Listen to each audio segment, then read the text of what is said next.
দারুণ খবর, অনেকদিন বিয়ের শাদী খাই না, এবার সুযোগ হবে। পাত্রপাত্রীর জন্য শুভকামনা। সুরলা চুপসে যাওয়া মুখ আর হাসির কৃত্রিমতা চোখ এড়ায় না চরণের। চয়ন আর সুরলার মাঝে কি হয়েছে জানে না সে, তবে সে আন্দাজ করে তার ভাই সুরলাকে জঘন্যভাবে অপমান করেছে, তাই মেয়েটা অমন বাসা থেকে বেরিয়ে গেছে। চিবার থেকে জেনেছে আজকাল সুরলা নাকি নিজেদের বাসায়ও আসে না। এর মানে এখনো মনে আঘাত পুষে রেখেছে মেয়েটা। তার ভাইয়ের মিথ্যে বিয়ের কথা উঠিয়ে সুরলার অনুভূতি যাচাই করতে চেয়েছে। সুরলার মুখভঙ্গি আর কৃত্রিম হাসি দেখে সে বুঝে নেয় সুরলার মনে এখনো চয়নের জন্য ফিলিংস আছে। এবার এটাকে কাজে লাগাবে সে। এই পুচকি মেয়েটাকে আর কষ্ট পেতে দেওয়া যাবে না। এই মেয়েটাকে দিয়েই ভাইয়ের জীবন বদলাতে হবে।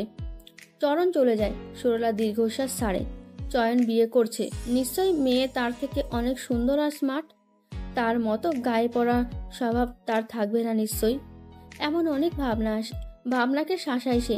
চয়ন আর তার রাস্তা এখন আলাদা, সুতরাং তার ভাবনায় চয়নের আসা নিষেধ। সুরলা, চল ওদিকটায় দেখে। সাবিনা মেয়েকে ডাকেন, মেয়ের সেদিকে খেয়াল নেই। সুরলার ভাই সরল এসে বোনকে মৃদু ধাক্কা দেয়, বলে বাস্তবে ফেরে সুরলা। ভাইয়ের দিকে তাকিয়ে বলে, কোথায় যাব?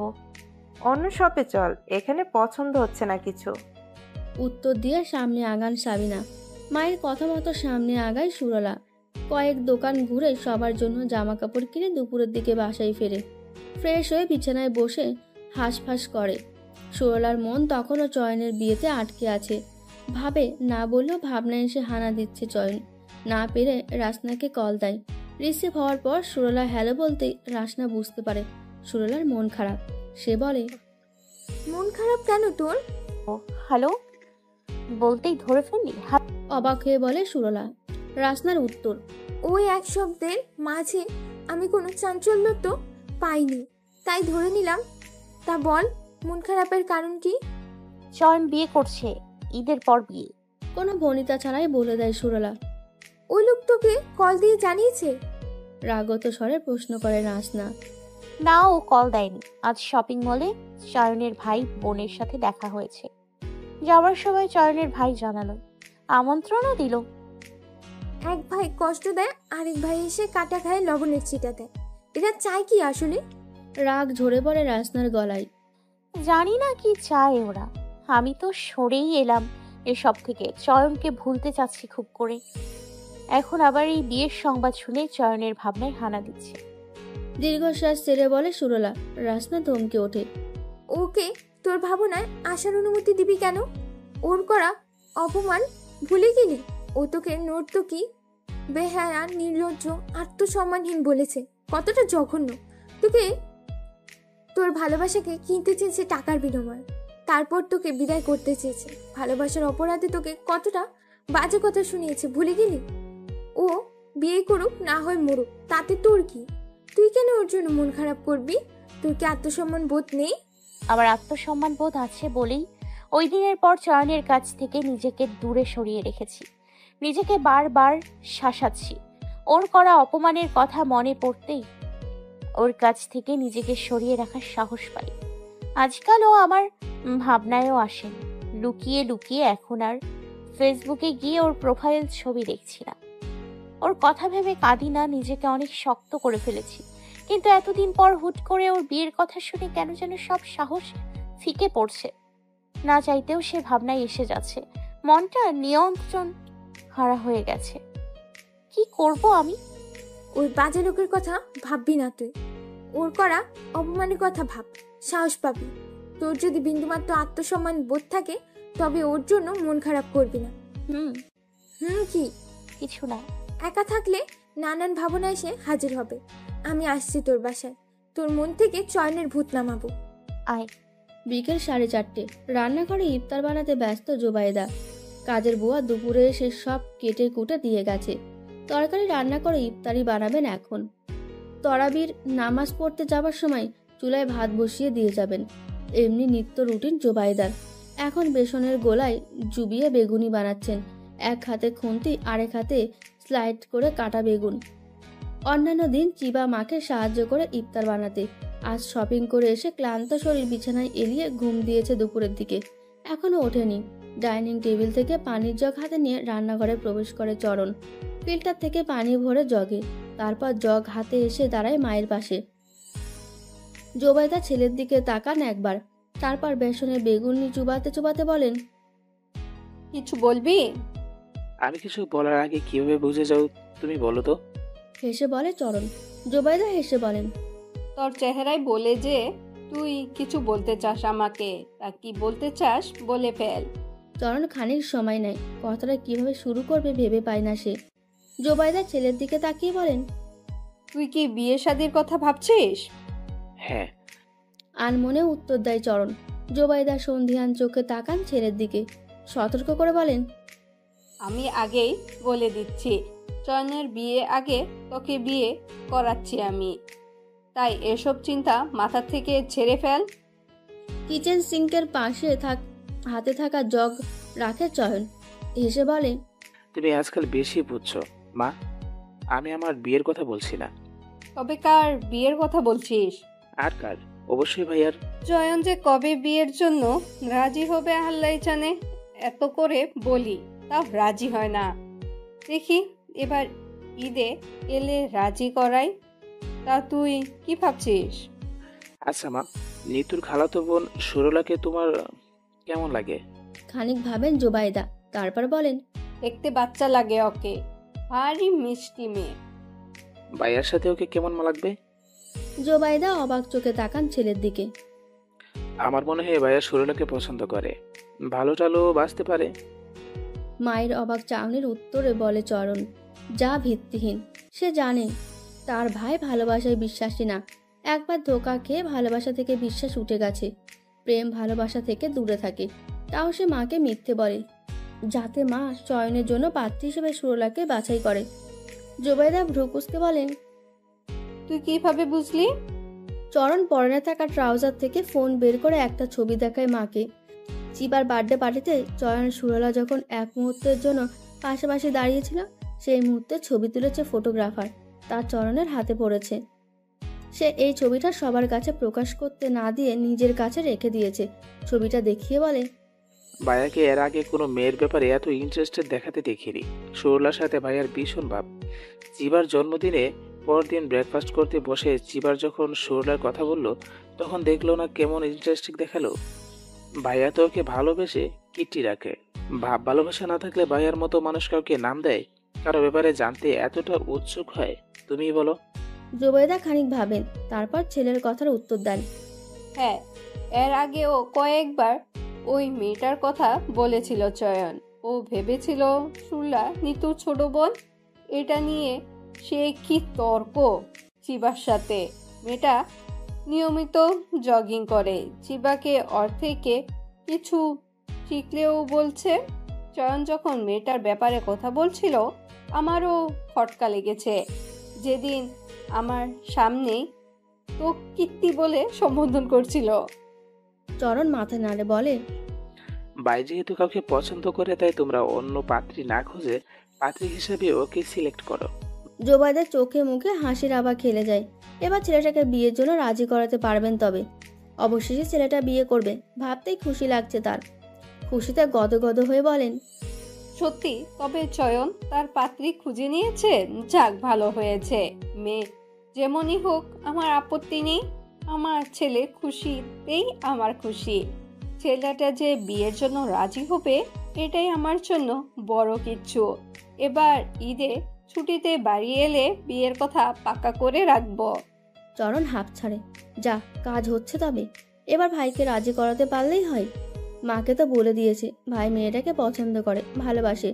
যদি তা সত্যি হতো, অতীত ভুলে যদি সুরলাকে যদি একটা সুযোগ দেয়, তবে ভাই আর ঠকবে না, বরং জিতবে। কথা বলতে বলতে বেগুনি বানানো শেষ করছেন জুবাইদা। বেসনের গোলাযুক্ত বাটি সিঙ্কে রেখে হাত ধুলেন। সিঙ্কের পাশে হ্যাঙ্গারে ঝোলানো টাওয়ালে হাত মুছে ছেলের মুখোমুখি দাঁড়ান। চিন্তিত ভঙ্গিতে বলেন, চয়নের ব্যাপার তো বুঝলাম, কিন্তু মেয়ের মতামতও জানা প্রয়োজন। সুরলা যদি চয়নকে পছন্দ করে, তাহলে তবে কি বিয়ের জন্য রাজি হবে যদি ওর পরিবার না মানে? কথা প্রসঙ্গে চরণ শপিং মলে সুরলার সাথে দেখা হওয়ার কথা জানায়। ভাইয়ের বিয়ের কথা বলার পর সুরলার চেহারার রং বর্ণনাও করতে ভুলে না। তারপর সে বলে, ভাইকে যদি সুরলার পছন্দ না করে তবে বিয়ের কথায় মন খারাপ করবে কেন? তাহলে তো বিয়েতে কারো আপত্তি থাকার কথা নয়। তবে আর দেরি কেন? চয়নের বিষয়ে মিশন শুরু করা যাক।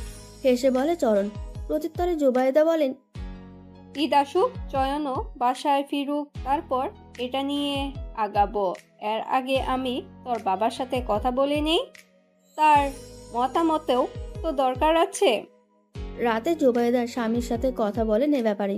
সব শুনে বখতিয়ার আরেফিন জানান ভালো হলে আগাতে বলেন। জোবায়েদা ভাবেন রেহানার সাথে কথা বলবেন এই ব্যাপারে, দেখা যাক তারা কি বলে। তারা রাজি হলে টুকটাক কথা সেরে নেবেন। চয়ন যেহেতু সুরলাকে পছন্দ করে তাই আপত্তি করবে না। তাও ঈদে বাড়ি এলে ওর মতামত নেবেন। ঈদের আগে একবার রেহানার বাসায় গিয়ে কথা প্রসঙ্গে প্রাথমিকভাবে বিয়ের কথা বলবেন। মনে মনে নানা ছক আঁকেন জোবায়েদা। দুদিন পর রাতে সবাইকে চমকে দিতে বখতিয়ার আরেফিন পরিবারের কাছে ফিরে আসেন। তার ফেরার কথা আরও মাস কয়েক পর। একটা ট্রিপ ক্যান্সেল হওয়ার নির্ধারিত সময়ের আগেই ছুটি পেয়ে যান। ছুটি পেয়ে কাল বিলম্ব না করে ছোটেন পরিবারের কাছে। চমকে দেবার আশায় পরিবারকেও জানাননি। অনেকদিন পর বখতিয়ার আরেফিন বাসায় ফেরায় যেন বাসার প্রাণ ফিরে আসে। ছেলে মেয়ে আর স্ত্রীর উপচে পড়া খুশি চোখ এড়ায় না তার। প্রশান্তি চেয়ে যায় মনে। বখতিয়ার আরেফিন আসার পর বিয়ের ব্যাপার আরো গম্ভীর হয়। পরদিন সকালে তিনি স্ত্রী আর চরণকে নিয়ে বৈঠকে বসেন। চরণ মাকে ইতিপূর্বে যা বলেছে বাবাকেও তাই বলে, ছবিও দেখায়। জোবায়েদা সোলার সম্পর্কে নানান গল্প করেন।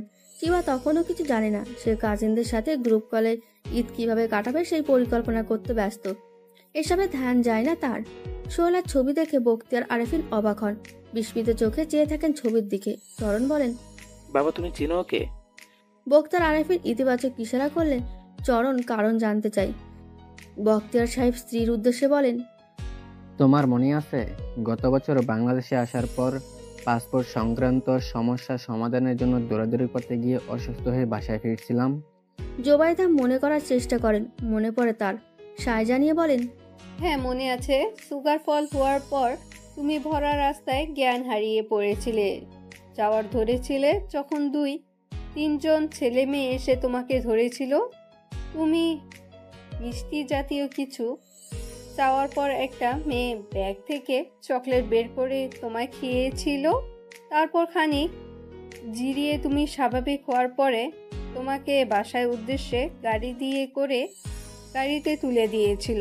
এমনটা বাসায় এসে তুমি বলেছিলে। বখতিয়ার আরেফিন কৃতজ্ঞ স্বরে বলেন, ছেলে মেয়েদের মাঝেও এই মেয়েটিও ছিল আর চকলেট দিয়েছে ও। যাওয়ার আগে সিএনজি চালকের নাম্বার নিয়েছে। সিএনজি চালককে বাবাও বলেছিল যেন ঠিকঠাকভাবে নিয়ে আসে আমার বাসায়। পথেও 2-1বার কল দিয়েছেন একটা ধন্যবাদ দেওয়ার জন্য। পরে অনেক খুঁজেছি কিন্তু পাইনি। মেয়েটা ভীষণ মিষ্টি। এ যদি হয় আমার ছেলের পছন্দ তবে আমার কোনো আপত্তি নেই, বরং খুশি। জোবায়েদা আর চরণ সেদিনের ঘটনার জন্য সুরলাদের কৃতজ্ঞতা প্রকাশ করে। জোবায়েদা বলেন, দেখতে গেলে ধন্যবাদ দিয়ে এসো। বখতিয়ার নির্দ্বিধায় বলেন, মেয়েকে ঈদ পর্বে আমরা দেখেছি, তাই আর দেখাদেখি পর্বের প্রয়োজন নেই। তাছাড়া ছেলে মেয়েও একে অপরের পরিচিত, পছন্দের, সুতরাং এতে ফর্মালিটি দরকার নেই। তুমি আজই বরং মেয়ের খেলার সাথে কথা বলে দেখো। ওনারা রাজি হলে ঈদের ছুটিতে চয়ন এলে আমরা আনুষ্ঠানিকভাবে প্রস্তাব নিয়ে যাব। সব ঠিকঠাক থাকলে এঙ্গেজমেন্ট করিয়ে আসবো। বেশ। পরিকল্পনা মাফিক ইফতারের পর যাওয়ার জন্য তৈরি হন। একা যাবেন না, সাথে মেয়েকে নেবেন বলে ঠিক করেন। চিবা তখনও কিছু জানে না। জোবায়েদা তৈরি হয়ে মেয়ের রুমে যান। চিবা ইফতার করে বিশ্রাম করছিল। জোবায়েদা এসে বলেন, তৈরি হয়ে নে, আমরা নিতুদের বাসায় যাব। চিবা উঠে বসে বলে, কেন? নিতু মায়ের সাথে একটা জরুরি কথা বলার আছে। কি জরুরি কথা? এই সময় নেই, যেতে যেতে বলবো। এশার আজান দিবে একটু পর। এসে তাড়াতাড়ি নামাজ পড়তে হবে। চল তাড়াতাড়ি। চিবা 3 শার্ট প্লাজো ছেড়ে 3 পিস পরে তৈরি হয়ে নেয়। বাসা থেকে বেরিয়ে সিঁড়ি বেয়ে নামতে নামতে বলে, এবার বলো কি জরুরি কথা বলতে চাচ্ছ তুমি? জোবায়েদা বলেন, চয়নের জন্য সুরলার বিয়ের প্রস্তাব নিয়ে যাচ্ছে। চিবা যেন বিশ্বাস করতে পারে না। মা তাকে সব কথা খুলে বলে। খুশিতে লাফিয়ে ওঠে। সে সুরলাকে ভীষণ পছন্দ তার। সে ভাইয়ের বউ হবে ভেবে খুশি লাগছে তার। জোবাইদা নিতুদের বাসায় গিয়ে রেহানাকে একান্তে ডেকে কথা প্রসঙ্গে বলেন সুরলা আর চয়নের বিয়ের কথা। চয়নকে রেহানার আগে থেকেই পছন্দ। চয়নকে জামাই বানানোর শখ জেগে ওঠে আবার। তড়িৎ ইতিবাচক উত্তর দেন তার পক্ষ থেকে। উত্তর হ্যাঁ। বাকি সুরলার মা বাবা, তাদের সাথে কথা বলে জানাবেন রেহানা। সুরলার মায়ের নাম্বার নিয়ে চলে যান জোবাইদা। রেহানা আর নীতিকাকে ডেকে জোবাইদার আনা প্রস্তাবের কথা জানান। নীতিকার চেহারার উৎফুল্লতা দেখা দেয়। সে ভেবেছিল বিয়ের ব্যাপারে প্রথমে তাকেই কোনো পদক্ষেপ নিতে হবে। এখন সব ছেলে পক্ষ থেকে হলে তাকে আর চাপ নেওয়া লাগবে না। রেহানা উৎফুল্লতার সাথে বলে, আমার সরুটার ভাগ্য খুলছে, সোনার টুকরো বর জুটবে কপালে। চয়নের মতো বর পাওয়া ভাগ্যের ব্যাপার। শুনে তো প্রথমে বিশ্বাসই করতে পারছিলাম না, এতটা খুশি লাগছিল। চয়নের কাছে আমার মেয়েটা সুখে থাকবে। আমার ইচ্ছে পূরণ হলো অবশেষে। খালামণিকে জানিয়েছো? না জনাব, এখন। হ্যাঁ হ্যাঁ রে সুরেলা, রাজি হবে তো? নীতিকা মনে মনে হাসে, বলে, শুধু রাজি? তোমার মেয়েকে বলো গিয়ে, দেখবে খুশিতে নাচতে শুরু করবে। পারলে সে এখনই বিয়ে করে নেয়। মনের কথা মনে চেপে বলে, খালামণিকে জানাও। খালামণি ওর মতামত নিক। ইতিবাচক হলে আগাবে, নেতিবাচক হলে নিষেধ করবে। তবে আমার মনে হয় না তোমার মেয়ের পক্ষ থেকে নেতিবাচক উত্তর আসবে। মায়ের কাছে বোনের পছন্দের কথা বলে না নীতিকা, চেপে যায়। রেহানা খুশিতে গদগদ হয়ে বোনকে কল দেয়। রিসিভ হলে ভালো মন্দ বলে বিয়ের ব্যাপারটা জানায়। সাথে চয়নের প্রশংসার ঝুলি খুলে বসে। সাবিনা মেয়ের বিয়ে নিয়ে এত তাড়াতাড়ি ভাবতে না চাইলেও রেহানা বোনকে জোর করে ভাবতে। রেহানার মতে এমন সুযোগ্য পাত্র সবসময় মেলে না। এখন নাগালের কাছে প্রস্তাব পাকড়াও করা উচিত। বোনের জোরাজোরি আর বোনের মুখে ছেলের প্রশংসা শুনে সাবিনার খানিক সিদ্ধান্ত নেন এ নিয়ে স্বামী তানভীরের সাথে কথা বলবেন। রেহানার সাথে কথা শেষ করার আগে চয়নের বায়োডাটা চয়নের পরিবার থেকে সংগ্রহ করে দিতে বলে। ফোন রেখে সাবিনা ভাবতে বসেন আর রেহানা জোবাইদাকে কল করে। নিতুর সূত্রে জোবাইদার নাম্বার তার ফোনে সেভ আছে। প্রথম রিং হতেই রিসিভ হয়। রেহানা জোবাইদাকে ছেলের বায়োডাটা দিতে বলেন। জোবাইদা দেবে বলে জানায়। রাতে চরণকে বলে চয়নের বায়োডাটা দিতে। বিয়ে উপলক্ষে চয়নের অগোচরে চরণকে দিয়ে বায়োডাটা বানিয়ে রেখেছিলেন জোবাইদা। আর তা মাস 6 আগেই চরণ বায়োডাটার ছবি তুলে পাঠিয়ে দেয় রেহানার হোয়াটসঅ্যাপে। সাথে চয়নের কয়েকটা ছবিও পাঠায়। রেহানা তা বোনকে ফরওয়ার্ড করে। বায়োডাটা দেখতে গিয়ে প্রথমেই সাবিনার চোখ আটকায় পাসফ্রেন্ড নামে, জোবাইয়ের আরেফিন চয়ন। নামটা বিড়বিড় করে পড়ে একবার। মনে পড়ে যায় সুরলার রুমে টাঙানো পেন্টিংয়ের নিচে লেখা জুবাইয়ের নামটা। বিস্মিত চেহারায় হিসেব মেলাই সাবিনা। অনেক কিছু মিলে যায়। তাও নিশ্চিন্ত হতে বোনকে ফোন করে। রিসিভ হতেই জিজ্ঞেস করে, আপা, ছেলে কি পেন্টিং করতে জানে বা করে? সবে তারাবির নামাজ পড়তে জায়নামাজে বসেছেন রেহানা। বোনের ফোন দেখে ভেবেছিলেন বিয়ের ব্যাপারে জরুরি কথা বলবেন, কিন্তু আজগুবি প্রশ্ন শুনে ভ্রু কুঁচকে বলেন, কেন? তা দিয়ে তুই কি করবি? বলো না আপা। হ্যাঁ, চয়ন পেন্টিং করে, তবে শখের বশত। এখন তো কাজের সূত্রে চট্টগ্রাম থাকে। ছুটিতে বাসায় এলে প্রতি বিকেলে ছাদে বসে পেন্টিং করে। নিলয় আর নিতু বলে চয়নের পেন্টিং এ নিখুঁত। আমি দেখিনি। তোমার সাথে পরে কথা বলছি। বোনকে কথা বলার সুযোগ না দিয়ে ফোন রেখে দেন, কারণ সাবিনার হিসেব মিলে গেছে। এর অর্থ সুরলার মনের মানুষ পেন্টিং দাতা এবং বায়োডাটায় থাকা পাত্র একই জন। সাবিনা পুরো বায়োডাটা ঘেটে দেখেন, ছবিগুলো পরখ করেন। ছেলেকে বেশ পছন্দ হয় তার। এডুকেশনাল স্কিল আর ব্যাকগ্রাউন্ডও উচ্চমাত্রার। রেহানার কাছে শুনে বুঝেছেন ছেলের স্বভাব চরিত্র ভালো, দেখতেও মাশাআল্লাহ, বাদ দেবার পাত্র নয়। তাছাড়া তার মেয়ের পছন্দ এই ছেলেকেই। অন্তত মেয়ের রুমে ঝোলানো পেন্টিং আর সেদিনের চেহারা লাজুকতা এটাই বলে। মেয়ে খারাপ কাউকে পছন্দ করেনি বলে স্বস্তির নিঃশ্বাস ফেলেন সাবিনা। তারাবির নামাজ শেষে তানভীর আহমেদ বাসায় ফিরলে সাবিনা একে একে সব কথা জানান। সব শুনে তানভীর সাহেব বলেন, আমার মেয়ের মত ছাড়া আমি কোনো পদক্ষেপ নেব না। সে যদি রাজি থাকে তবে আগাবো, না হয় নিষেধ করে দেবো। তুমি কি মেয়ের সাথে কথা বলবে? সাবিনা বলেন, ঈদ যাক তারপর বলবো। এখন বললে ওর ঈদ আনন্দ মাটি হবে। এসবের মাঝে মেয়েটা ঈদের আনন্দ উপভোগ করতে পারবে না? জানো তো ও কতটা ইমোশনাল। তা ঠিক, তাহলে আপাতত এই ব্যাপারে ভাববো না।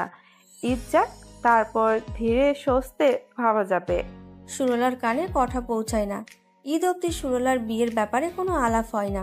চট্টগ্রাম থেকে চয়ন এসে ঈদের আগের দিন সকালে। ইফতারের পর চরণ যায় ভাইয়ের রুমে। চয়ন সবে বিছানায় গা এলিয়ে দিয়েছে, ভাইকে দেখে উঠে বসে। চরণ আসার সময় 2 মগ কফি বানিয়ে এনেছে। একটা মগ ভাইয়ের দিকে বাড়িয়ে দিয়ে বলে, কতদিন আমরা আড্ডা দিই না, খুব মিস করি সেই দিনগুলোকে, যখন আমরা সবাই একসাথে থাকতাম, হাসি আড্ডায় দিন কাটাতাম। আজ তোমাকে পেয়ে চলে এলাম আড্ডা দিতে। ভাইয়ের হাত থেকে কফি মগ নিয়ে চয়ন হেসে বলে, আমিও মিস করি অনেক। আজ জমিয়ে আড্ডা দিব, তবে এখানে নয়, বারান্দায় চল। 2 ভাই বারান্দায় যায়। বিন ব্যাগে বসে জমে 2 ভাইয়ের আড্ডা। কফিতে চুমুক দিয়ে চয়ন বলে, তা বল, তোর দিনকাল কেমন যাচ্ছে আজকাল? পূর্বকার নিয়ম যাচ্ছে, কোনো নড়বড় নেই। তোমার দিনকাল কেমন যাচ্ছে? কাজের প্রেসারে হাবুডুবু খেতে খেতে যাই দিন। দীর্ঘশ্বাস ছেড়ে বলে চয়ন। চরণ তার মূল কথা ছাড়ে এবার। তোমার দীর্ঘশ্বাস ফেলে দিন শেষ, সুখের সময় আসছে। মনের মানুষকে বিয়ে করে সুখী হও। চয়ন ভাইয়ের কথা বুঝতে পারে না, রঘুসকে বলে, আমার সুখের দিন আসছে তুই কিভাবে জানলি? আমি তো জানলাম না। আর মনের মানুষকে বিয়ে করে সুখী হও মানে কি? ভাইয়া, তোমার বিয়ের সানাজে বাজলো বদলে সুখী তো হবেই। হেসে বলে চরণ। চয়ন খানিক ভেবে বলে, মা আবার আমার বিয়ে নিয়ে তোড়জোড় শুরু করেছে।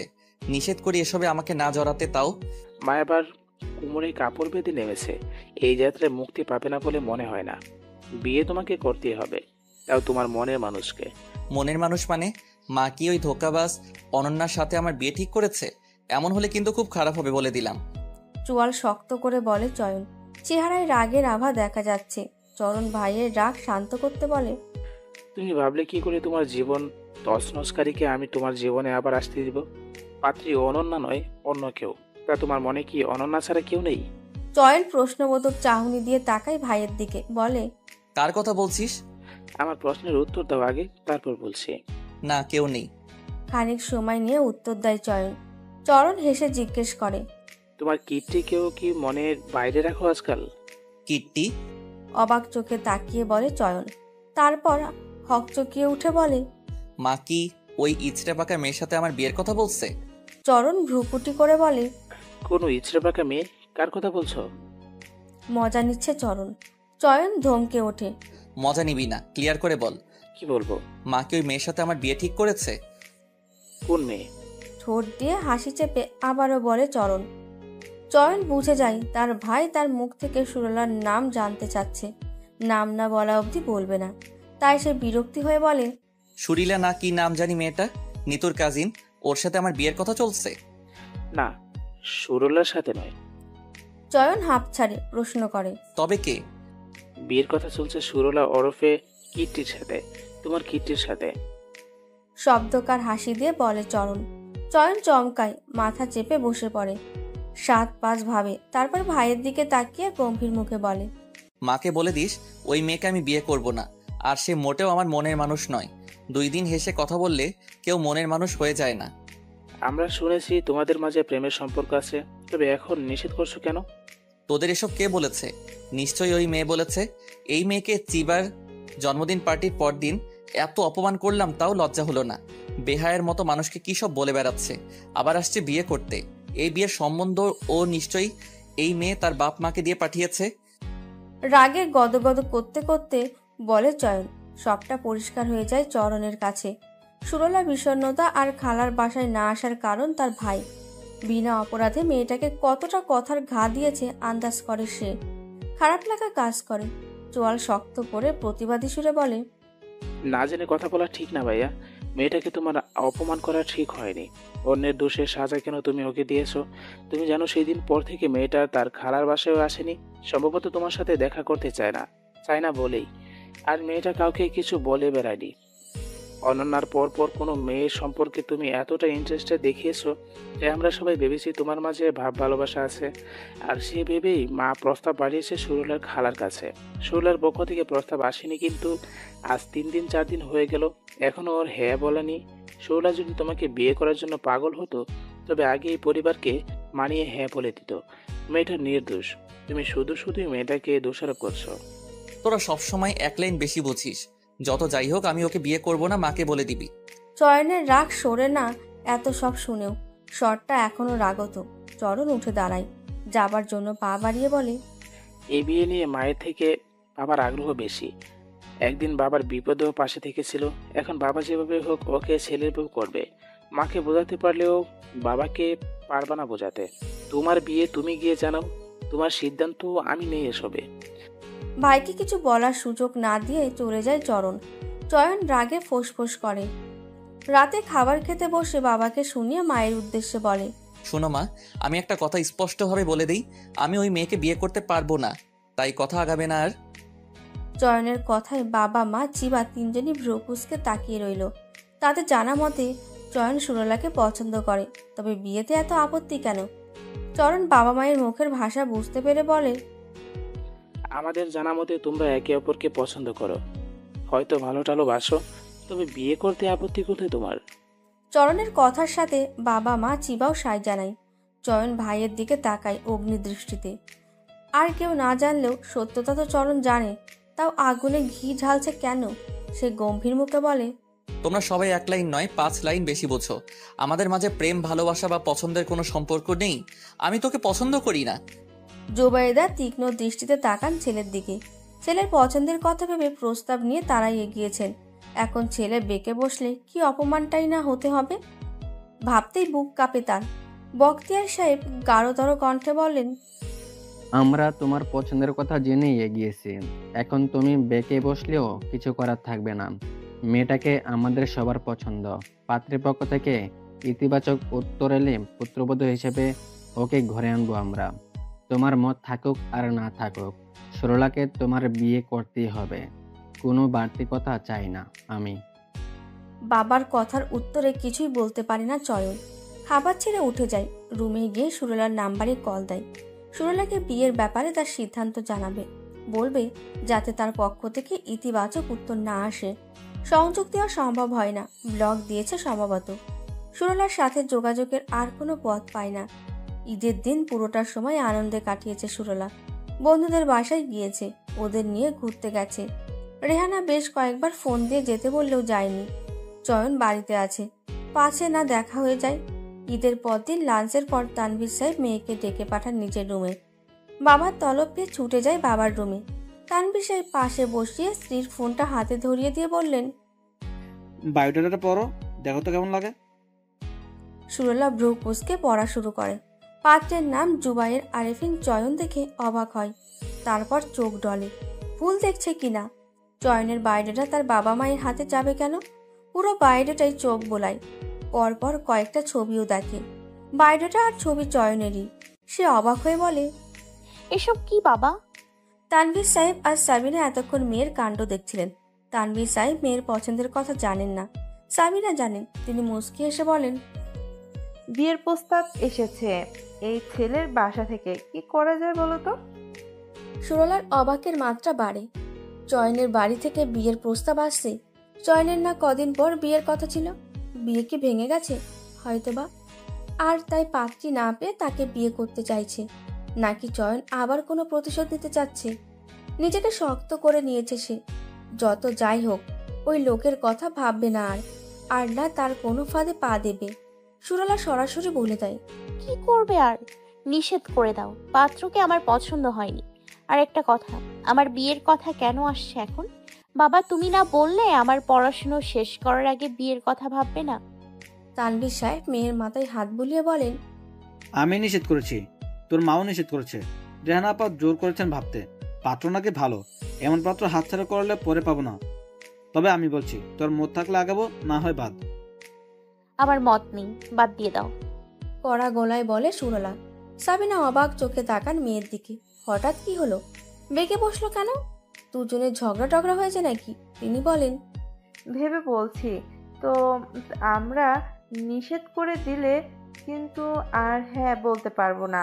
ভেবেই বলছি, না করে দাও। কড়া গলায় বলে রুম থেকে বেরিয়ে যায় সুরলা। সুরলা বিয়ের অমত দেওয়ার পরপরই সাবিনা বোনকে জানায়।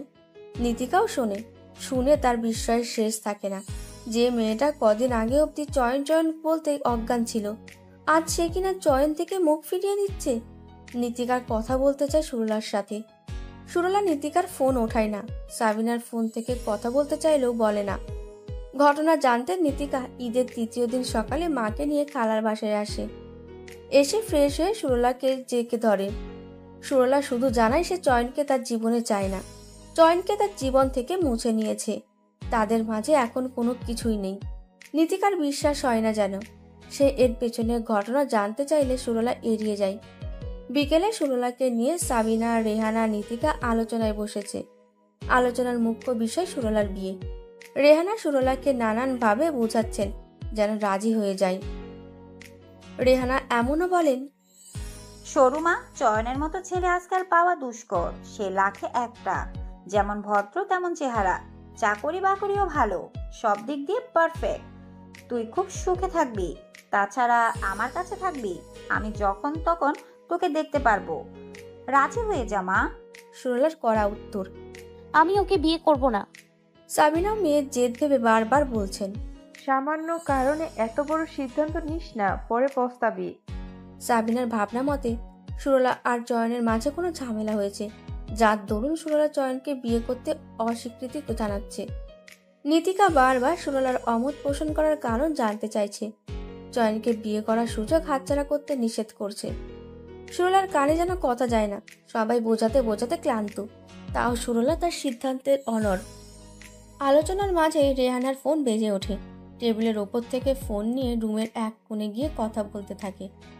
রেহানা অন্যদিকে যেতেই সাবিনা বলেন, তুই চয়নকে ভালোবাসিস, তবে ওকে রিজেক্ট করছিস কেন? তোদের ঝগড়া হয়েছে, সামান্য ঝামেলার জন্য ভালোবাসাকে হারাস না। রাজি হয়ে যা মা, দেখবি সব ঠিক হয়ে যাবে। নীতিকা জানতো না যে চয়নের কথা আগ থেকে জানে রেহানা। জেনে সে স্বস্তির নিঃশ্বাস ফেলে বলে, খালামণি, তুমিও জানো সব? সোনা এমন পাগলামি করছে কেন আমি বুঝতে পারছি না। কদিন আগ অব্দি চয়নের প্রেমে হাবুডুবু খাচ্ছিল। বিয়ের কথা বলতেই সে কি অনুভূতি তার, পারলে তখনই বিয়ে করে নেয়, অথচ এখন বিয়ের প্রস্তাব আসতেই নিষেধ করছে কেন? এই সোলা, তোর বিয়েতে অমত পোষণ করার কারণ কি বলতো আমাদের? আমরা হিসেব মেলাতে পারছি না। সুরলার ধৈর্যের বাঁধ ভেঙে যায়। সে চিৎকার দিয়ে বলে, কারণ জানতে চাইছো? তবে শোনো, তোমরা যাকে ভদ্র নম্র বলছো সে আসলে মুখোশধারী। বাইরে এক আর ভেতরে এক। ওর মতো খারাপ মানুষ আর দুটি নেই। তোমরা যদি ওর আসল রূপ দেখতে তবে বিয়ের জন্য বলতে নামায়। আমি ওই বড় লোককে বিয়ে করব না, মরে গেলেও না। ওর মতো জঘন্য লোককে বিয়ে করার চেয়ে গলির মোড়ের কোনো বখাটেকে বিয়ে করা ভালো। অন্তত তাদের ব্যবহার এতটা জঘন্য নয় যতটা তোমাদের ভদ্র মুখোশধারী পাত্র মিস্টার জুবায়ের আরফিনের ব্যবহার। রাস্তার বখাটেরা ওর থেকে ভালো আছে। ভদ্রতার সংজ্ঞা জানে ওই লোক। মেয়েদের সাথে কিভাবে কথা বলে সেটা জানে। মেয়েদের সম্মান করতে জানে না।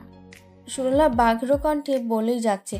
রেহানা ফোন কানে দেওয়া অবস্থায় ইশারায় বারবার চুপ করতে বলছেন। সুরলার কথার কারণে ফোনের ওপাশে বলা মানুষটার কথা যাচ্ছে না। সুরলাকে যখন বলেও থামানো যাচ্ছে না, তখন তিনি রুম থেকে যাওয়া ধরলেন। 2 কদম দিতেই সুরলা তাকে থামিয়ে দেয়। রেহানার হাত থেকে ফোন নিয়ে নেয়। ফোন খাটে ছুঁড়ে মারে, খালাকে খাটে বসায়, বলে ওঠে, আমার কথা শেষ না হওয়া অবধি উঠবে না। শোনো, তোমাদের সুপাত্রের কুকীর্তি, মেয়ে বিয়ে দেওয়ার স্বাদ মিটে যাবে। ওই বদলোকের কাছে বিয়ে দিলে আমি সুখে থাকবো বলছো? আমার তো মনে হয় আমার জীবন থেকে সুখ উধাও হয়ে নরকে পরিণত হবে। তোমাদের দেখে সালাম দিয়ে হেসে 2 কথা বলে, তাই বলে ধরে নিলে সে ভদ্র? আসলে সে মুখোশধারী। ভদ্রতার আড়ালে তার হিংস্রতা চাপা পড়ে গেছে। একটা ভালো মেয়েকে রাস্তার মেয়ে বানানোর স্বভাবেই মানুষের। আর তুমি বলছো ভদ্র? ওকে দেখতে তো ভদ্রই মনে হয়। ও কি করেছে সেটা তো বলবি। মুখ খোলে নীতিকা। সুরলা তার ছেলের হাসি দিয়ে বলে, স্ত্রীকে খুন করা স্বামীগুলোকে বিয়ের সময় খুনি মনে হয়। ধীরে ধীরে তাদের আসল চেহারা সামনে আসে, তখন সবাই আফসোস করে। আমি চাই না তোমরা আফসোস করো। তোমাদের তথাকথিত ভদ্র পাত্র কতটা জঘন্য সেটা তোমাদের ধারণার বাইরে। সে মেয়েদের সম্মান দিতে জানে না। তাকে আর যাই হোক আমি অন্তত ভদ্র বলি না। আর তার অশালীল ভাষা যদি তোমরা শুনতে তবে বিয়ের কথা মুখেও নিতে না। তার আসল রূপ দেখে আমি কোনোভাবেই ওকে বিয়ে করে নিজের জীবন নষ্ট করতে চাই না। দরকার হলে তোমরা কোনো চোর ডাকাতকে আমার পাত্র হিসেবে ঠিক করো, আমি হাসি খুশি রাজি হব, কিন্তু মেয়েদের সম্মান করতে না জানাই জঘন্য লোককে আমি বিয়ে করব না। কদিন আগ অবধি এই জঘন্য লোক বলতেই অজ্ঞান ছিলে। আমি যদি ভুল না হই তোদের মাঝে কোনো সম্পর্কও ছিল। তোর রুমে তার দেয়া পেন্টিং এর ঠাঁই পাওয়া সেটাই বলে অত্যন্ত। সে যে জঘন্য সেটা কি আগে জানতি না তুই? না পারতে বলে দেন সাবিনা। সুরলা রেগে বলে, তার আসল রূপ দেখার পরপরই আমি ভাবনা থেকে তাকে ঝেড়ে ফেলেছি। কোনো এক সময় এমন জঘন্য লোক আমার ভাবনায় ছিল ভাবতেই আমার আজকাল লজ্জা লাগে। ভাবনা থেকে যাওয়ার পরপরই আমার চারপাশ থেকে তার অস্তিত্ব বিলীন করেছি। সেই পেইন্টিং এখন হয়তো বুড়িগঙ্গার তীরে আবর্জনায় হাবুডুবু খাচ্ছে। আজকের পর থেকে বিয়ের কথা তো দূর, ওই লোকের নামটাও বলবে না আমার সামনে। আমি তাকে ঘৃণা করি, সে মরুক বাঁচুক আমার কিচ্ছু যায় আসে না। থেমে খালার দিকে শান্ত গলায় বলে, তুমি আজই ওই বদ লোকের ভালো মাকে ভদ্রভাবে নিষেধ করে দিবে। ভদ্র মহিলা চমৎকার মানুষ, ছেলেটাই যতটা বদ। আন্টি আর শিবাকে আমার পক্ষ থেকে সরি বলে দেবে। রেহানা হতভম্ব হয়ে সুরলার দিকে তাকিয়ে আছে। সবকিছু তার মাথার ওপর দিয়ে যাচ্ছে।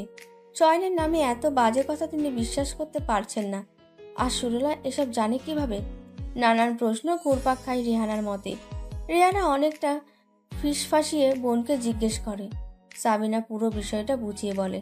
রেহানা অবাক হয়, এদের মাঝে কিছু ছিল অথচ তিনি টের অবধি পাননি। তিনি সুরলাকে কিছু জিজ্ঞেস করতে চান, মুখ খুলতে সুরলা কড়া ভাষায় বলে দেয়, বিয়ে যখন হচ্ছে না তখন এত ঘাটাঘাটির প্রয়োজন নেই। অতীত আজ আমার কাছে ঘৃণিত, আমাকে আমার মতো থাকতে দাও। দয়া করে এই ব্যাপারটা তুমি মিটিয়ে নাও খালামণি, আমার কানে যেন আর ওই বদলোকটার নাম না আসে। বলে রুমে চলে যায় সুরলা, গিয়ে দরজা আটকিয়ে দেয়। সুরলা চলে গেলে সাবিনা বলেন, সুরলাকে আজ অব্দি এতটা কঠোর হতে কখনো দেখিনি আমি। ভীষণ নরম মনের মানুষ আমার মেয়েটা। এতটা কঠোর হওয়ার পেছনে নিশ্চয়ই কোনো বড় কারণ আছে। সুরলা চয়নকে এত ঘৃণা করে, এর অর্থ চয়ন সুরলার সাথে জঘন্য কোনো আচরণ করেছে। আমার তো ভয় হচ্ছে আমার মেয়েটা কি সর্বনাশ করছে ছেলেটা। নীতিকা খালার কথা মনোযোগ দিয়ে শোনে, তারপর বলে, আমার কি মনে হয় জানো খালামণি, চিবার জন্মদিন পার্টি 2 দিন পর সুরলা না বলে আমাদের বাসা থেকে বেরিয়ে গিয়েছিল। ওটা চয়নের কারণে ওদের মাঝে বড় কোনো ঝামেলা হয়েছিল হয়তো। সুরলা নিজেকে সামলাতেই রাসনার বাসায় চলে গিয়েছিল। বাসায় ফেরার পর আমি এসে দেখি ওর চোখ মুখ ফোলা, চোখের নিচে কালো দাগ পড়ে গিয়েছিল। নিশ্চয়ই কেঁদে কেটে নির্ঘুম রাত পার করেছে। আমি জিজ্ঞেস করার পর এড়িয়ে গেছি ব্যাপারটা। থেমে বলে, একটা বিষয় খেয়াল করেছো, এরপর থেকে কিন্তু সুরলা আমাদের বাসায় যায়নি। আমার সন্দেহ ঠিক হলে ঘটনাটা তখনই ঘটেছে। রেহানা গম্ভীর মুখে বলেন, সরু আমার সাথে অবধি যোগাযোগ বিচ্ছিন্ন রেখেছে ওর ছেলের জন্য। কতদিন বাসায় যায় না। চয়নের সম্পর্কে এত সব শুনে আমার যেন বিশ্বাস হচ্ছে না। সবাই এত ভালো জানে ছেলেটাকে, অথচ সে এত খারাপ। ভাবতেই অবাক লাগছে। আজকাল মানুষ চেনা যায় না। নানান কথা বলতে থাকেন তারা। এক পর্যায়ে রেহানার মনে পড়ে ফোনের কথা। এতক্ষণে বেমালুম ভুলে গেছেন। তড়িঘড়ি করে ফোন হাতে নেয়। ফোনের স্ক্রিনে তাকিয়ে কপাল চাপড়ান। চেহারায় লজ্জার আবার দেখা দেয় তার। জোবাইদা ফোন করেছিল, তার কথার মাঝে সুরলা টেনে রেখে দিয়েছিল। তারপর আর কাটা হয়নি। জোবাইদা সবটা শুনে ফেলেছেন। তাড়াতাড়ি রেড বাটন চেপে কেটে দেন। এদিকে আরেফিন হাউসের 2য় তলার চয়নদের বাসাটাই পরন্ত বিকেলে সবাই ড্রয়িং রুমে গল্পের আসর বসেছে। এতে চয়নদের পুরো পরিবার উপস্থিত আছে। চয়নের বিয়ের আয়োজন নিয়েই মূলত আলোচনা চলছে। গল্পের মাঝে জোবাইদা বলেন, পাত্রীপক্ষ থেকে কোনো মতামত এলো না এখন অবধি। তোদের কি মত নেই? চরণ বলে, তুমি রেহান আন্টিকে কল দিয়ে জিজ্ঞেস করো তাদের মতামত কি। ছেলের কথাতেই রেহানাকে ফোন করে জুবাইদা। সবার শোনার সুবিধার্থে ফোন স্পিকার দিয়ে টেবিলে রাখেন। খানিক কথা বলার পর রেহানার গলার আওয়াজ আসে না আর। তার পরিবর্তে কোনো মেয়ের রাগত স্বর ভেসে আসে। ভালো করে শুনতেই বোঝা গেল এটা সুরলার গলা।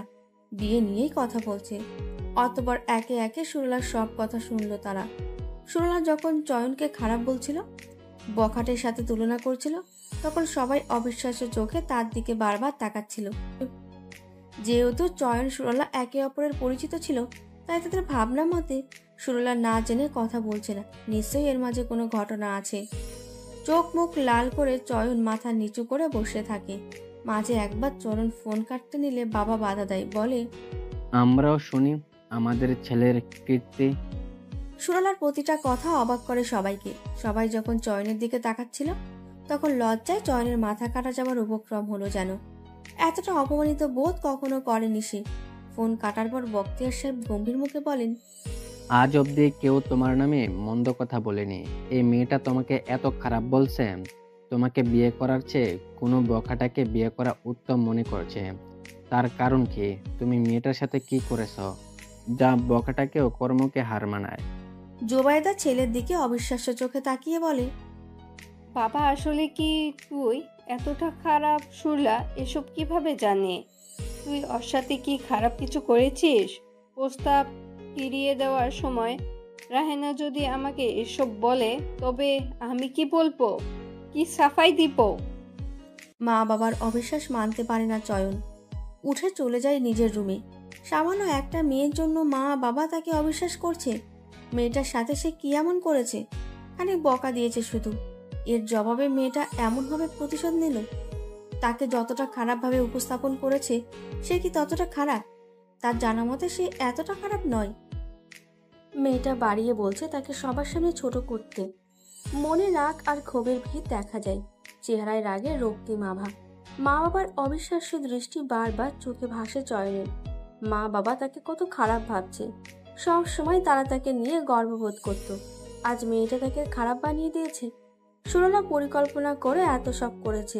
এসব ভাবনা মনে আসতেই রাগগুলো প্রতিশোধ পরায়ণ হয়ে ওঠে। রাগে কিরমির করতেই ভাবতে থাকে তার জীবনের অশান্তি আনা মানুষকে কিভাবে শাস্তি আনা যায়। রাগে কিরমির করে আর ভাবতে থাকে তার জীবনে অশান্তি আনা মানুষকে কিভাবে অশান্তি আনা যায়। বিকেল গড়িয়ে সন্ধ্যা গড়িয়ে রাতে চয়নের ভাবনা শেষ হয়।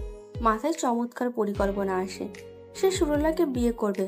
তার ভাবনা, আমাকে খারাপ বলেছো তুমি? আমি বখাটে থেকেও খারাপ। আমাকে বিয়ে করলে তোমার জীবন নরক হবে। হোক নরক। আমাকে খারাপ বানিয়ে তুমি কি শান্তিতে থাকতে পারবে? পারবে না। আমি দেব না। আমি তোমাকে বিয়ে করব, তোমার অমর থাকা সত্ত্বেও।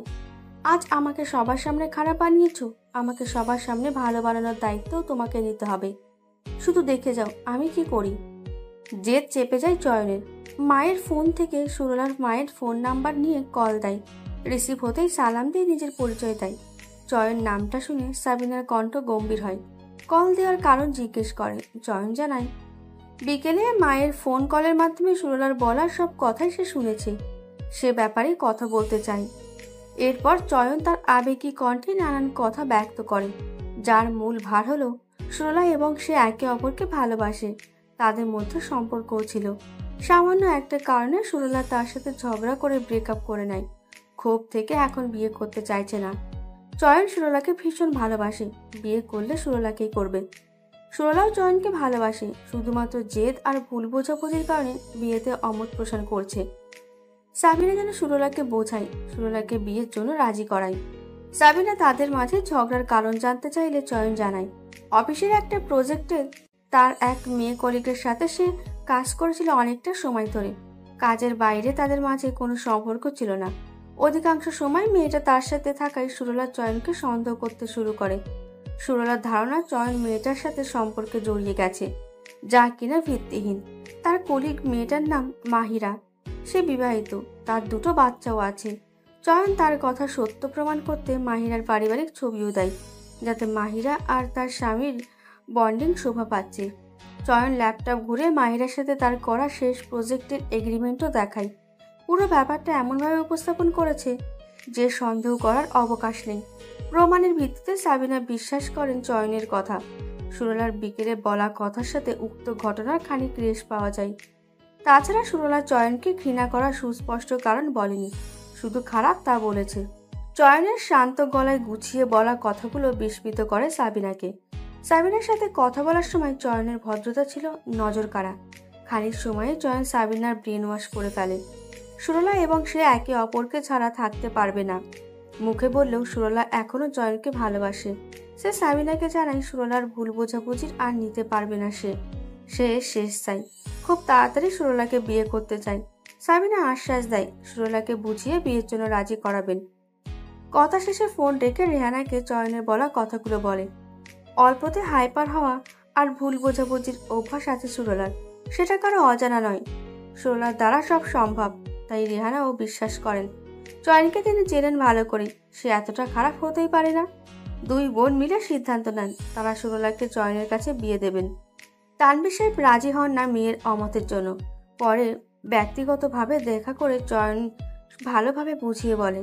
তানভীর সাহেবের মন জয় করতে খুব বেশি সময় লাগে না চয়নের। সে খুব সুন্দরভাবে গুছিয়ে কথা বলতে পারে। চয়নকে ভীষণ পছন্দ হয় তানভীর আহমেদের। চয়নের কথার মাঝে তিনি সুরলার জন্য চিন্তা আর ভালোবাসা দেখতে পান, যার দরুন চয়নের কথা বিশ্বাস করতে সময় লাগে না তার। সুরলার জন্য চয়নকে উত্তম মনে হয় তার। চয়ন তানভীর আহমেদকে জানায় সে সুরলাকে বিয়ে করতে চায়, আর তা খুব দ্রুত। বিয়ের ব্যাপারে তানভীর সাহেব কোনো আশ্বাস না দিয়ে ভেবে জানাবেন বলে বাসায় ফেরেন। বাসায় ফিরে স্ত্রীর সাথে আলাপ করেন এই ব্যাপারে। সাবিনা তো আগে থেকেই রাজি ছিলেন। স্বামীকেও তার মতামতের কথা বলেন। মেয়ের জেদের জন্য মেয়ের নিজের সুখ বিসর্জন দিচ্ছে। মা বাবা হয়ে তাদের চুপ থাকা উচিত নয়। তানভীর সাহেব চয়নের ব্যাপারে খোঁজখবর নিয়ে খারাপ কিছু পান না, বরং সবাই চয়নকে ভালোই খ্যাতি দেয়। বাদ দেওয়ার কোনো সুযোগ না পেয়ে তিনিও রাজি হন। রেহানার সাথে যোগাযোগ করে দুদিন পরই হ্যাঁ বলে দেন। তাদের ইতিবাচক জবাবে আরেফিন পরিবারের বিস্ময়ের বন্যা বয়ে যায়। এত কিছুর পর পাত্রপক্ষ থেকে ইতিবাচক জবাব কেউই পরিকল্পনা করতে পারেননি। জুবাইদা বারবার রেহানাকে জিজ্ঞেস করেন, সুরলা রাজি আছে, আমাদের সবার মত আছে এতে? রেহানা জানেন জুবাইদা কেন বারবার এই কথা জিজ্ঞেস করছেন। সুরলার সব কথা যে জুবাইদা শুনে ফেলেছেন তা অজানা নয় রেহানার। তাই তিনি বিষয়টা সত্যায়িত করতে একগাল হেসে জবাব দেন, সবাই রাজি আছে। আসলে চয়নের সাথে সুরেলা ঝগড়া হয়েছে কোনো এক ব্যাপারে, বিচ্ছেদ হয়েছে ওদের সম্পর্কে। চয়নের উপর বেশ ক্ষোভ ছিল সুরেলার। প্রস্তাব আসার পর সে ক্ষোভের ঝাড়ে প্রস্তাব ফিরিয়ে দিয়ে ওদের ভুল বুঝিয়ে রেস ধরে সম্বন্ধটা ভাঙতে বসেছিল। চয়ন সে ভাঙন ঠিক করে এখন ওদের ভুল বুঝাবুঝির ইতি টেনেছে। তবে সুরেলা খানিক রেগে আছে চয়নের উপর। বিয়ে হলে ঠিক হয়ে যাবে, চিন্তা করবেন না। চয়ন অবাক কণ্ঠ জুবাইদার। তার বিশ্বাস হচ্ছে না যেন। রেহানা বলেন, হ্যাঁ, চয়নও তো আমার বোন, আর ভগ্নিপতির সাথে কথা বলে সবটা ঠিক করেছে। আপনারা শীঘ্রই প্রস্তাব আর বিয়ের পাকা কথা আসুন। আলহামদুলিল্লাহ, আমি কালই আসবো সবে পরিবারের সাথে। জুবাইদার খুশি ধরে না যেন। ফোন রেখে খুশিতে হাঁক ছাড়েন সবাইকে। দুপুরের খাবারের পর সবে যে যার রুমে গিয়ে ভাত ঘুমের প্রস্তুতি নিচ্ছিল। জুবাইদার ডাকে সবাই তড়িঘড়ি করে বসার রুমে চলে আসে। সবাই আসাতেই জুবাইদা খুশির সংবাদ দেয়। চিবা খুশিতে চিৎকার দিয়ে ওঠে। বখতিয়ার আরেফিনের চেহারায়ও খুশির আভা দেখা যায়। খুশির আভা দেখা যায় না চরণের চেহারায়।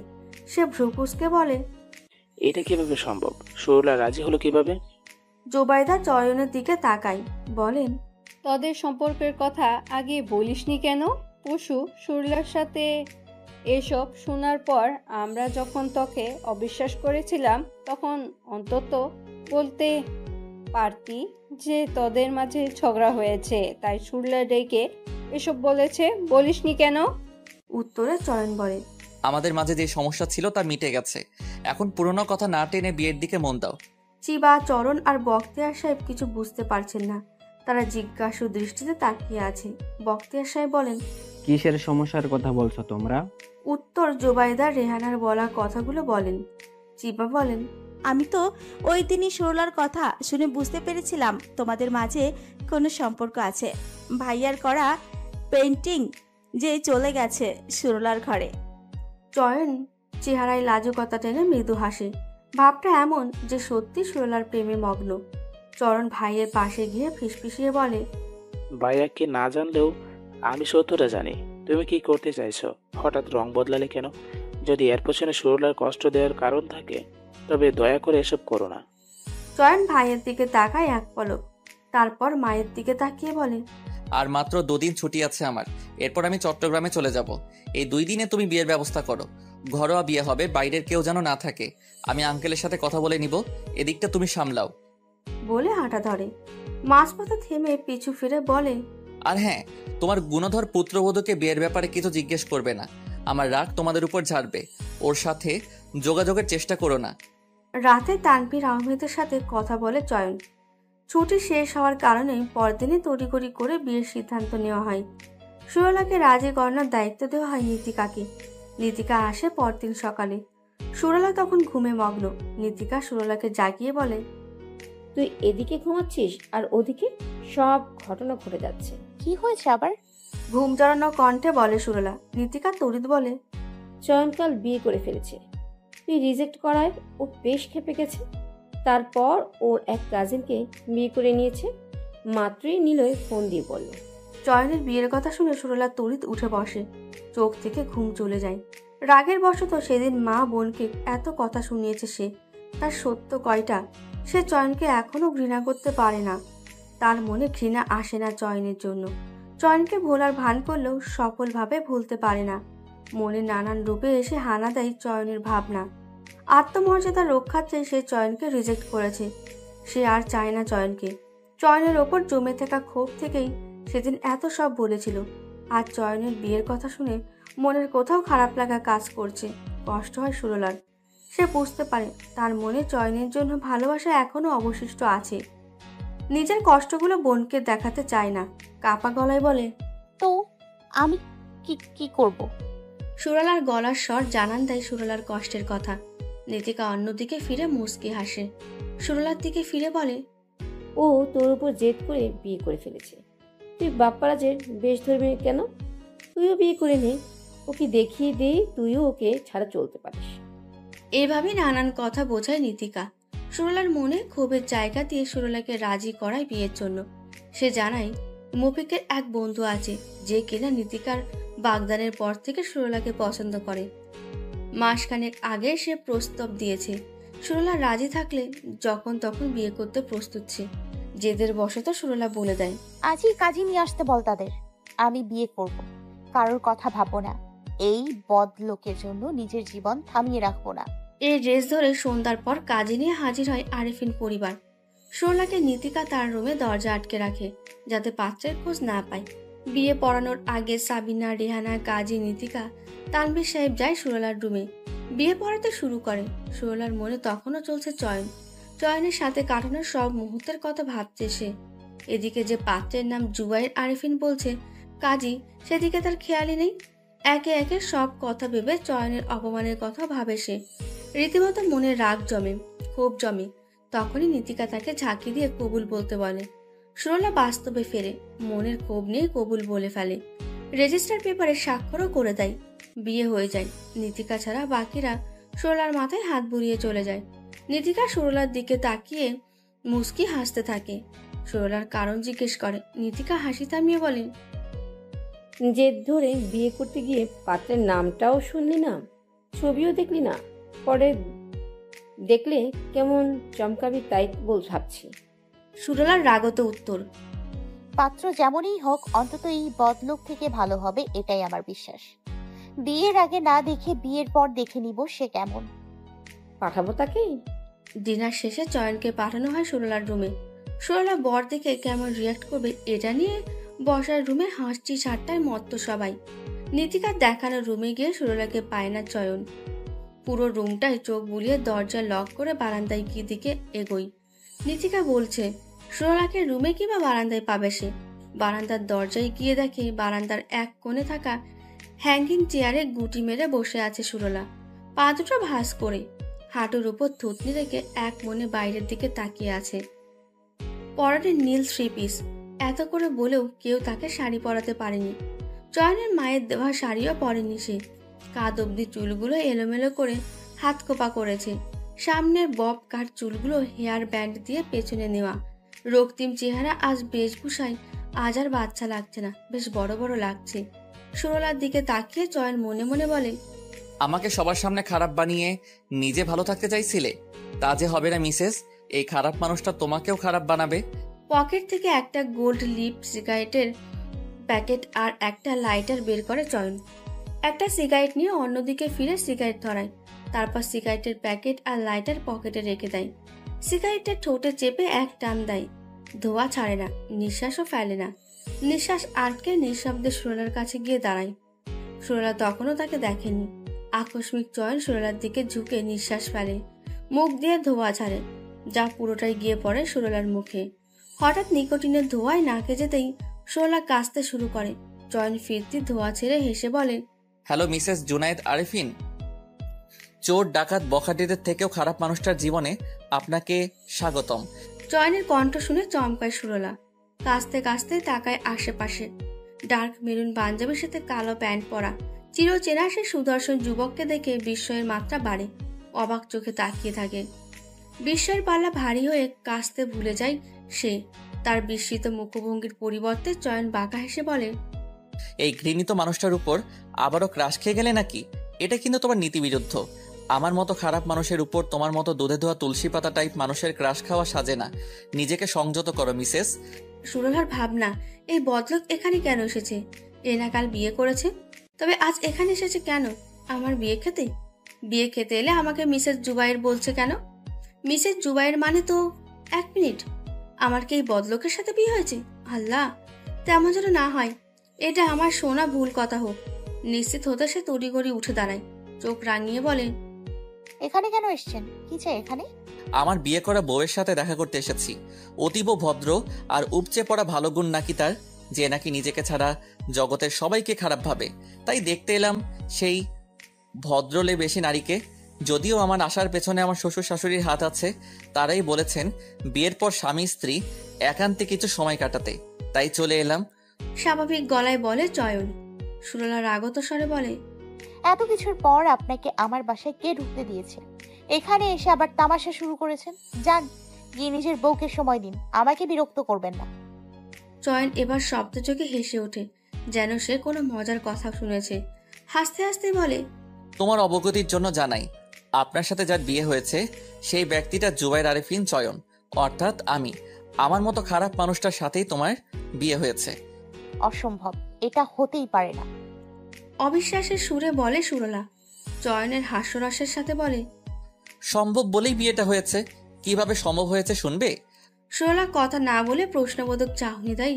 চয়ন বলে, তোমার বাবা মাকে ছলে বলে কৌশলে ব্রেন ওয়াশ করেছি, তাতেই সবাই আমার উপর ফিদা হয়ে মেয়ে বিয়ে দিয়ে দিল। তোমার বাসায় ফুল দিয়ে বরণ করেছে আমায়। হ্যাঁ, নিজের বউকে সময় দিতে এলাম। তোমাকে বিরক্ত করব না, শুধু টুকটাক একটু একটু নিজের মাঝে ভিলেন ফিলিং আনাবো, এই যা। বলে সুরলার ওপর আবারও ধোঁয়া ছাড়ে। সুরলা আবারও কাশতে শুরু করে। নিকোটিনের ধোঁয়া নাক দিয়ে পেটে ঢুকে গেছে। কাশতে কাশতে যেন দম বন্ধ হয়ে আসে। সুরলা না পারতে বলে, সিগারেট ফেলে দিন প্লিজ। সুরলার কথাই কান দেয় না চয়ন। নিকোটিনের চুমুক দিয়ে শোক টান মেরে ধোঁয়া ছাড়ে পুনরায়। তারপর তাচ্ছিল্যের সুরে বলে, বরের নাম না জেনে আমার উপর জেদ ধরে বিয়ে করেছো। কি বলেছো? সে যেমনই হোক অন্তত আমার চেয়ে ভালো হবে। কিন্তু তোমার কপালে যে ভালো মানুষ লেখা নেই মিসেস। তোমার ঘৃণার পাত্র, চোর ডাকাত আর বকাটে থেকেও খারাপ মানুষটাই তোমার ভাগ্যে লেখা আছে।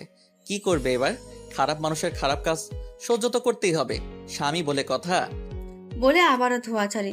কাশতে কাশতে সুরলার প্রাণ ভোমরা বের হওয়ার উপক্রম। চোখ দিয়ে অশ্রু গড়ায় অনবরত। নাকে মুখে অন্যায় কোণা চেপে কাশছে, যেন আর ধোঁয়া না ঢুকতে পারে। ধোঁয়া থেকে বাঁচতে বারান্দার অপর প্রান্তে চলে যায় সে। চয়ন তার অবস্থানে থেকে আরো কয়েক টান দিয়ে সিগারেট ফেলে দেয়। গাল ভর্তি ধোঁয়া ছেড়ে দেয় বাইরের দিকে। অতঃপর সুরলার দিকে এগিয়ে যায়। সুরলার মুখ থেকে কাপড় সরিয়ে বলে, আজ আর নিকোটিনের ধোঁয়ায় ভাসালাম না তোমায়। কাশতে কাশতে তুমি অক্কা টক্কা পেয়ে গেলে তোমার পরিবার আমার নামে মামলা দিবে। খবর জানাজানির পর টিভি আর ফেসবুকে শিরোনাম হবে, বিয়ের পর স্বামীর সাথে প্রথম সাক্ষাতে নববধূর রহস্যজনক মৃত্যু, স্বামী গ্রেপ্তার। কমেন্ট সেকশনে ছেলেপেলেরা অ্যাডাল্ট মিনিং বের করে মজা নিবে। আমি এমনটা চাচ্ছি না বলে আজকের মতো রেহাই দিলাম। তবে তোমার উইকনেস জেনে নিলাম, মাঝে মাঝে কাজে লাগবে। চয়নের স্পর্শ পেতে ছিটকে দূরে সরে যায় সুরলা। কাশতে কাশতে রাগত স্বরে বলে, কেন বিয়ে করেছে না ভাই? প্রতিশোধ নিতে? চয়ন বাঁকা হেসে বলে, তোমার মতো সুশ্রী আর উত্তম গুণাবলীর অধিকারী মহান নারীকে নিজের জীবনে বরণ করে নিয়ে ভালো হওয়ার ট্রিক্স জানতেই বিয়ে করেছি। তুমি তো আমার খারাপের মাত্রাটা জানোই, তোমাদের গলির মোড়ের বখাটেদের থেকেও বেশি খারাপ, তাই না? এই খারাপকেই ভালোতে রূপ দেওয়ার জন্য তোমায় বিয়ে করেছি। চয়নকে মনে প্রাণে চেয়েছে সুরলা, আর সেটা বর্তমানে নয়, অতীতের কোনো এক সময়ে। চয়নের অপমানের পর থেকে আর চায়নি চয়নকে। চয়ন বিয়ে করেছে শুনে জেদের বশত নিজেও বিয়ে করেছে, যাতে সবটা ভুলে নতুন করে শুরু করতে পারে। কিন্তু চয়নের ভিন্ন ভাবনার কথা তার অজানাই ছিল। চয়ন যে তার কয়েকটা কথার জন্য সবাইকে নিজের ফাঁদে ফেলে প্রতিশোধ নিতে তাকে এইভাবে বিয়ে করে ফেলবে, সে কল্পনাও করেনি।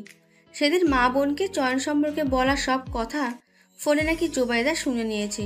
সেটা রাতেই রেহানা আফসোসের সুরে বলার সময় সে শুনে নিয়েছে। এই কথা নিয়ে হয়তো তাদের বাসায় কথা উঠেছে, যার রেস ধরে চয়ন এই প্রতিশোধের খেলা খেলেছে। ভাবতেই অবাক লাগে সুরলার।